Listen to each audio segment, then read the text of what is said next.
Glória a Deus! Hoje é quinta-feira, 7 de julho, é o devocional do Peregrino Rumo ao Céu. Esse dia vai ser abençoado, essa quinta-feira, hein? Que o Senhor é conosco. O tema de hoje é verdade, não pode ser destruída. A igreja primitiva estava sob o poder do Espírito Santo, avançando com ousadia e poder.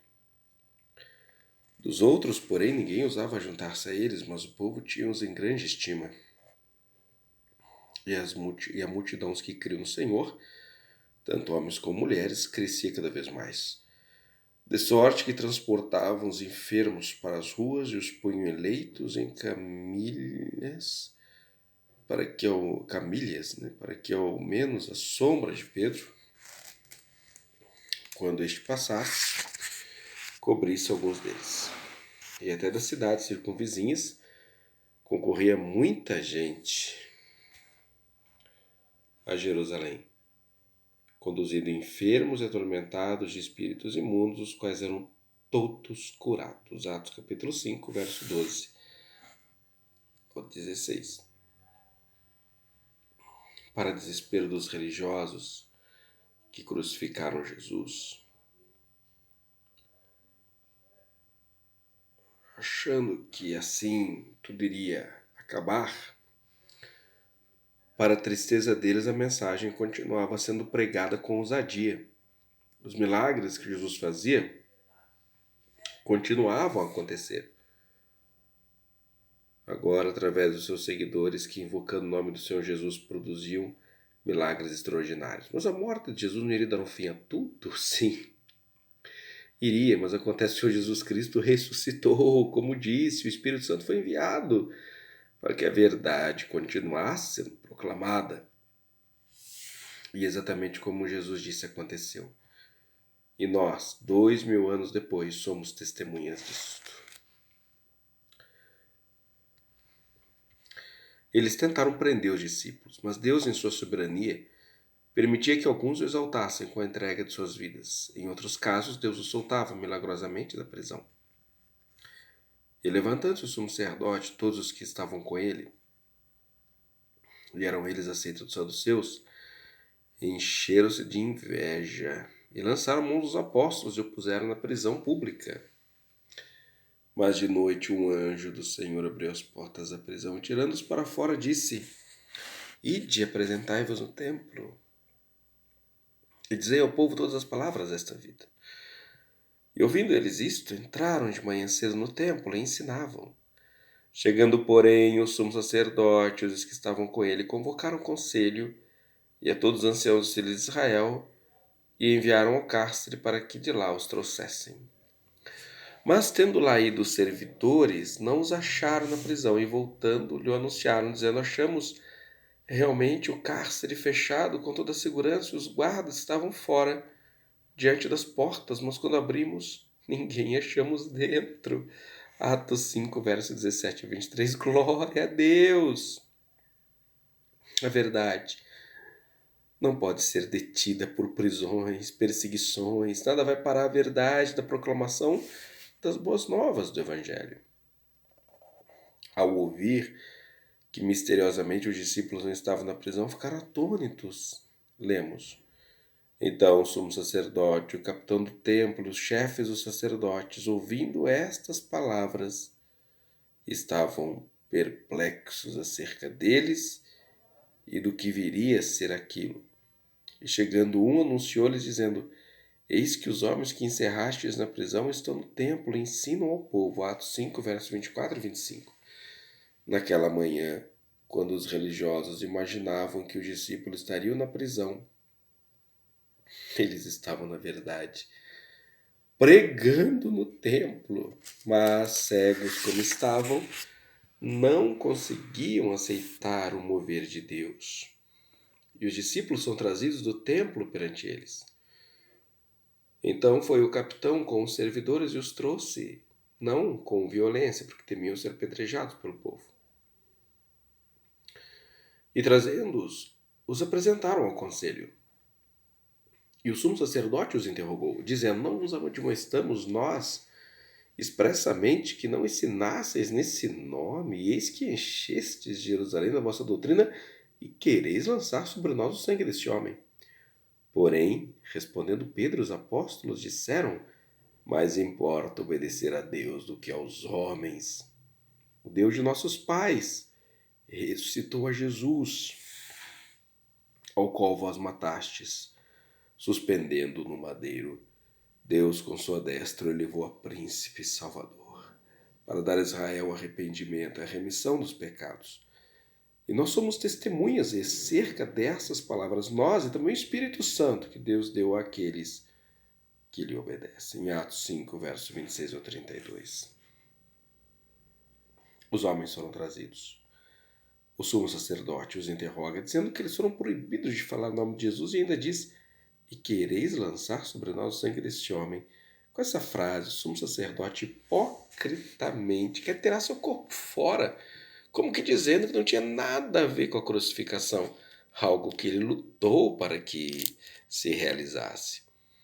Talvez começasse a perceber que cometeram um grande erro bem lá no fundo do seu coração. A situação toda estava meio que aterrorizando esse homem. Mas Pedro, os apóstolos cheios do Espírito Santo, não permitiu ser acuado, e com uma intrepidez sobrenatural, concedida pelo Espírito da Verdade, disse que mais importava obedecer a Deus do que a eles. E sobre a crucificação de Jesus, não deixe o sacerdote pensar que poderia se fazer de inocente. Na história afirma: o Deus de nossos pais ressuscitou a Jesus, ao qual vós matastes, suspendendo-o no madeiro.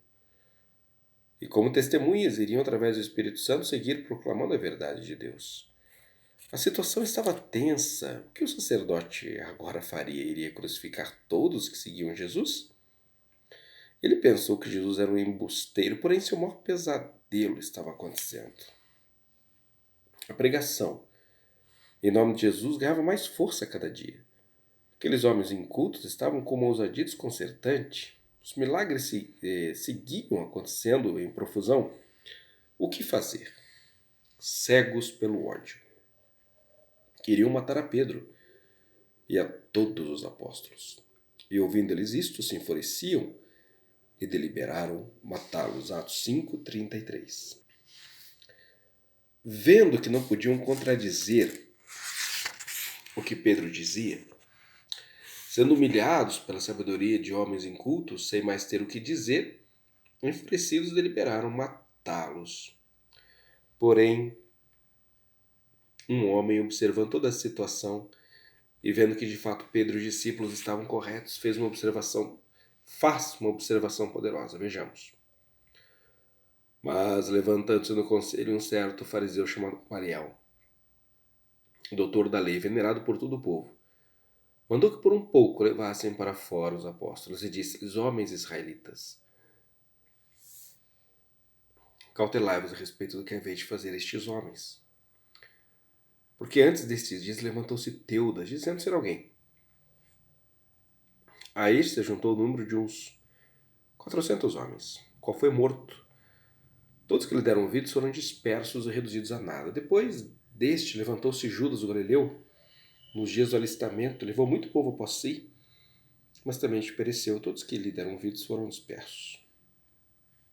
E agora digo-vos: dai de mão a estes homens e deixai-os, porque se este conselho, esta obra de homens se desfará, mas se é de Deus, não podereis desfazê-la, para que não aconteça seres ameaçados combatendo contra Deus. Atos 5, 34 ao 39. Gamaliel estava certo. Muitos já haviam parecido dizer ser alguma coisa, mas quando morreram todos se dispersaram. Era o que os religiosos pensavam que iria acontecer com os seguidores de Jesus. Mas Jesus ressuscitou, como havia dito. Por isso é que tudo continuou de forma poderosa. Como Gamaliel disse: mas se é de Deus, não podereis desfazê-la, para que não aconteça seres também achados combatendo contra Deus. O homem não vai prevalecer contra Deus. A obra de Deus não pode ser desfeita. A verdade não pode ser destruída. Diante dessa palavra de Gamaliel, Eles resolveram soltá-los, mesmo que a contragosto. E concordaram com ele. E chamando os apóstolos e tendo-os açoitado, mandaram que não falassem do nome de Jesus e os deixaram ir. Retiraram-se, pois, da presença do conselho, regozijando-se de terem sido julgados dignos de padecer afronta pelo nome de Jesus. E todos os dias, no templo e nas casas, não cessavam de ensinar e de anunciar a Jesus Cristo. Atos capítulo 5, versos 40 a 42. Não cessavam de ensinar e anunciar a Jesus Cristo. Isso continuou sendo feito de forma poderosa há 2000 anos. E você, que exerce teu chamado, por mais anônimo que seja, você é conhecido por Deus. E faz parte dessa grande alegria e bênção de ser uma pessoa de Deus, chamada por Ele para proclamar as boas novas de salvação a quem crê. E se você, por outro lado, vive combatendo o Evangelho, lembro novamente que não adianta combater com Deus. E Deus não é teu inimigo, é teu Pai Celestial, Deus é por você. Se livre dos laços do diabo e ande com Deus. Pois como Paulo disse, porque nada podemos contra a verdade, senão em favor da própria verdade. 2 Coríntios, capítulo 13, verso 8. Nada podemos contra a verdade. A verdade não será detida. Temos que nos alinhar à verdade. Quem não faz isso é porque enfurecido e perdido está, pois prefere a mentira de um viver sem Deus. Acorde, levante-se, enquanto você pode ser pela verdade. Não morra na mentira, pois sem Deus não há salvação. A morte não é o fim, é uma passagem para a vida glorificada ou para a perdição eterna da alma. Quero agora aderir à verdade e receber o Espírito Santo. Se quer, ore comigo, Deus Pai querido. Em nome do Senhor e Salvador Jesus Cristo, convencido pelo Espírito Santo, eu não quero mais viver na mentira. Quero andar na verdade. E a verdade é Jesus Cristo. Te recebo como meu Senhor e Salvador. Tome minha vida, me encha com teu poder. Eu quero viver contigo para todo sempre. Glória a Deus. Amém. Que palavra linda para nós hoje. A nossa decisão é estar com Jesus. O devocional do Peregrino Rumo ao Céu de hoje fica por aqui. À noite, a reflexão da noite. Essa quinta-feira vai ser abençoada. Deus te abençoe. Tchau, tchau.